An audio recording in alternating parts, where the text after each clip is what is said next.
اعوذ باللہ من الشیطان الرجیم، بسم اللہ الرحمن الرحیم۔ عزیز طلباء، آج ہم سبق نمبر 1 ہجرت نبوی صلی اللہ علیہ وآلہ وسلم کے مختصر سوالات کرنے جا رہے ہیں جی۔ سوال نمبر 1 ہے جی، ہجرت نبوی صلی اللہ علیہ وآلہ وسلم سے کیا مراد ہے؟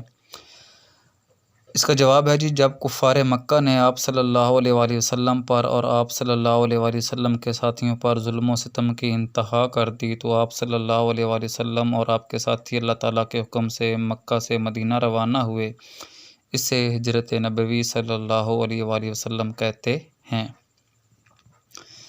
سوال نمبر جو 2 ہے وہ ہے، حضور اکرم صلی اللہ علیہ وآلہ وسلم نے نبوت کے کون سے سال ہجرت فرمائی؟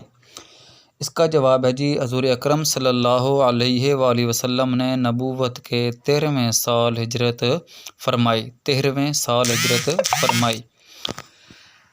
سوال نمبر جی 3 ہے جی، حضرت امیر سے کون سی شخصیت مراد ہے؟ اس کا جواب ہے، حضرت امیر سے مراد حضرت علی کرم اللہ وجہ الکریم ہیں۔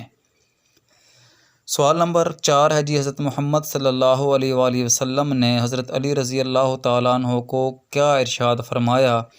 اس کا جواب ہے جی، حضرت محمد مصطفیٰ صلی اللہ علیہ وآلہ وسلم نے ارشاد فرمایا کہ اے علی، مجھے ہجرت کا حکم ہو چکا ہے، میں آج رات مدینے روانہ ہو جاؤں گا، آپ میرے پلنگ پر میری چادر اوڑھ کر سو جائیں، صبح سب کی امانتیں جا کر واپس دے آئیں جی۔ عزیز طلباء، ان سوال کو صحیح طریقے سے جوابات کو دیکھیے گا جی۔ سوال نمبر 5 جو ہے وہ ہمارے پاس ہے جی، حضرت اسماء کون تھیں؟ حضرت اسماء حضرت ابوبکر صدیق رضی اللہ تعالیٰ عنہ کی صاحبزادی تھیں جی۔ عزیز طلباء، آج ہم 5 کویسچن کریں گے۔ انشاءاللہ جو اگلے کویسچن ہیں وہ نیکسٹ لیکچر میں آپ کو بتاؤں گا جی، ان کو یاد کیجیے گا۔